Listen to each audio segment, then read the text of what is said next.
Well, hello there and happy Monday.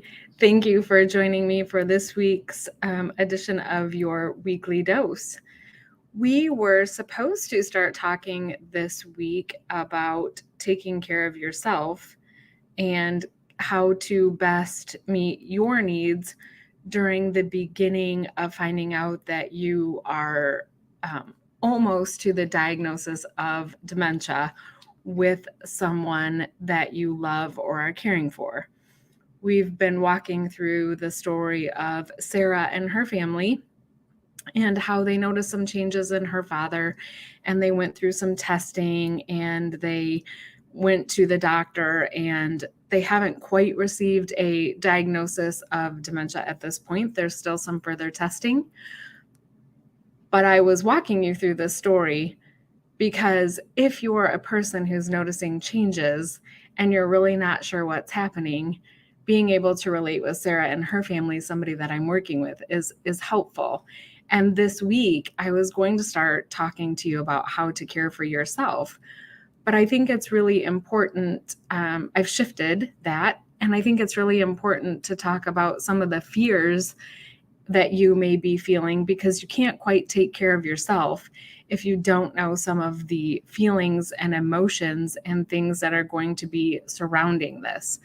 So, when your person has dementia, or when you're fearful that they have dementia or Alzheimer's or vascular dementia, frontal temporal lobe, any of those diagnoses that fall under the dementia umbrella, it can be very scary. And as a caregiver, you're probably in that mode where you're supportive of your loved one. So being there for them is really super important. And I don't want to take away from that. But on the other side, in your quiet hours, those hours where you have time alone, or you might be thinking during a doctor's visit, there's that actual fear. And fear is a really big feeling. And I think that we need to address that together, because it is going to be normal with everything that you're going through to feel the feeling of fear. So, working with the patients that I've worked with and working with Sarah and her family and other families, fear of loss is probably one of the biggest fears that you need to address. It's back there. You just need to bring it forward, because if you don't bring the fear forward and you don't have the right tools, then you can't correct it, or you can't bring it to light. So fear of loss of your loved one is very okay to have. And ways that you can get around that or work with it is to realize Alzheimer's and dementia and anything that falls under that umbrella, it is very scary. It's still really scary for me when I'm working with families, because we have to face the fact that there is no cure. There's nothing that we have out there that reverses it. It's not like a blood pressure pill. You have hypertension, so I'm going to give you a pill and it's going to make your blood pressure come down. There's no pill that I can give for you to give to your loved one that's going to reverse that or stop it. I wish there was. I really do. And hopefully by bringing awareness and all coming together, we can find a way to put the pressure on researchers to try and help us find ways to prevent it, teach us things early on that will help us so that we don't develop it. But where we are right now and where we're meeting our loved one right now is we have a fear that we're going to lose our loved one. And it's true. You're going to lose your loved one, and you're probably going to lose them cognitively first before you ever lose them physically.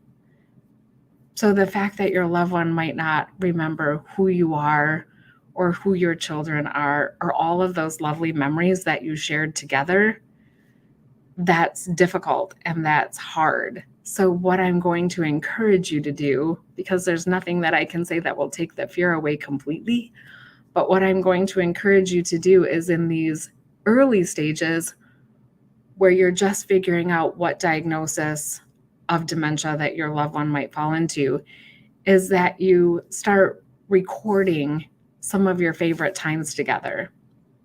If your loved one doesn't have quick onset dementia, like they haven't had a stroke or they haven't had something that impairs them immediately, and you're still progressing with your loved one, talk to them about all of those times that you shared together that he or she remembers or that you remember, and write them down, record them as notes in your phone so that you can bring those out later. Because what we do know about dementia is that those past memories are memories that stick.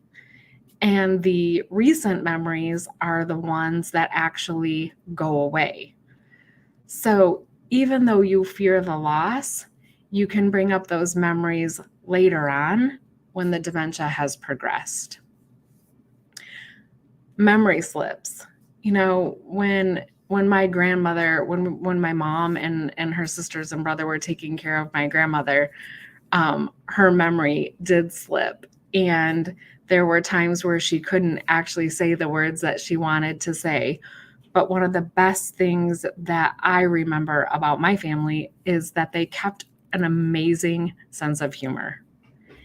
And without that sense of humor, I think it would have definitely made caregiving much more difficult or much more heartfelt in a bad way, if that makes sense. They would have been dwelling on the fact that she couldn't say their name because we all kind of became numbers on her fingers.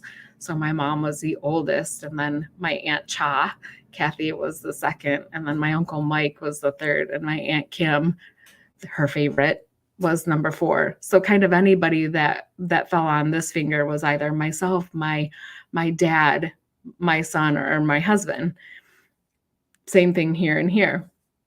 But our family always maintained a really great sense of humor with my grandmother. And I think that helped her too. I think it helped her because she knew she wasn't saying the right things. So even though some of those memories slipped, or even though the brain was not functioning in the way that even she wanted it to, I think the fact that we were able to maintain that with her, and even without her, when we all needed to unload or offload, I think that really helped a lot. Worrying about your loved one, of course, like I said, right now we don't have a cure. So we can't change that trajectory. And it's really difficult to not constantly worry about your loved one and what's going to happen to them or what might happen to them. So your fear of what's going to happen or what might happen to them is legit. But what I think is most important during these early phases of dementia is that your loved one feels supported. You're making sure that when they go to their doctor's appointments, that they feel supported, that they have somebody there to help them in taking notes or remembering the things that they can't remember at the doctor's appointment. You're going to make sure that the medications that they're receiving, if they're setting themselves up at home and suddenly you're finding that a couple of pills might be missing in their pill containers, you're going to want to make sure that they're getting the right medications at the right time and for the right reasons, that they're not double dosing or underdosing. You're going to want to make sure that you're making the right decisions. Excuse me. And right decisions for you may not be the same right decisions for me, because your person, or you, if you're watching and you're the person who has dementia, you are a unique individual. And as much as most of society tries to make this bucket where it's a one-size-fits-all approach, that couldn't be further from the truth. If I've met one person with dementia, I've met that person with dementia, because the next person that I meet with dementia, their care plans are going to look so dramatically different because I'm taking into account who they were prior to their diagnosis. Nobody should ever be defined by their diagnosis. So worrying about your loved one is natural and it's okay. But the best thing that we can do is make sure that we're finding really good education from a reputable source that's trustworthy, that you feel trusting in, and then you can make the right choices. Because oftentimes our doctor's offices, they're great and we get our information and they tell us what we need to do, but then they don't have the further education. So there are support groups out there. There's the Alzheimer's Association. There's online support groups where you can go to find what worked for somebody, and you can try that with your loved one, because today is going to be different from tomorrow, and tomorrow is going to be different than 6 months. So your fears, what they are now as you're starting this journey, are going to progress, and they're going to be different, and you're going to have to adjust yourself as the caregiver for each one of these phases. There are so many more emotions that wrap around this, but I think if we start here and we start to work through those, I think that once we get into that piece where we're talking about caring for yourself and what's right for you, will make much more sense when we can arm you and empower you with what you're going to be facing. Because you don't know. We have a saying in medicine, I said it last week, you don't know what you don't know. But if I can prepare you in any way for that journey, my heart is full that we've gotten one step closer. I do have an online support group that I would definitely recommend to you. It's Dementia Support and Caregiver Solution Group on Facebook. There are a lot of great people in that group who, just like you, are either in the early stages, in the middle, some are toward the end at terminal illness, and some of the caregivers in there have had loved ones who've already passed that have insight and are maybe just slightly or more ahead of you. I would love to see you over there. We have some great conversations. And if you have any questions or you have any thoughts, please drop them in the comments below, because each week as I'm preparing, like I said, I was full force ready with a full script and notes and everything ready to go forward with how you can support yourself as a caregiver. But right now, if you're in the beginning of that journey, your mind's not even there yet. Your mind is on fear and doubt and am I doing the right thing? And what are we going to tell the kids? And what am I going to do here? We'll take those away one at a time. Not that your self-care isn't important, but there are other things that we need to work through to get there.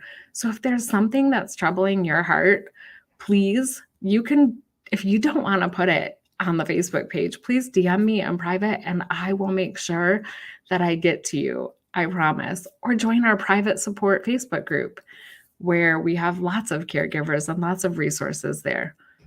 But if you have any questions, feel free to direct message me. I hope that you're having a fantastic Monday. Thank you for joining me. Mary, thank you for joining me. It's so nice to see you. And if there's any way that I can help, please reach out. I hope everyone has a great rest of their Monday, and we'll see you next week.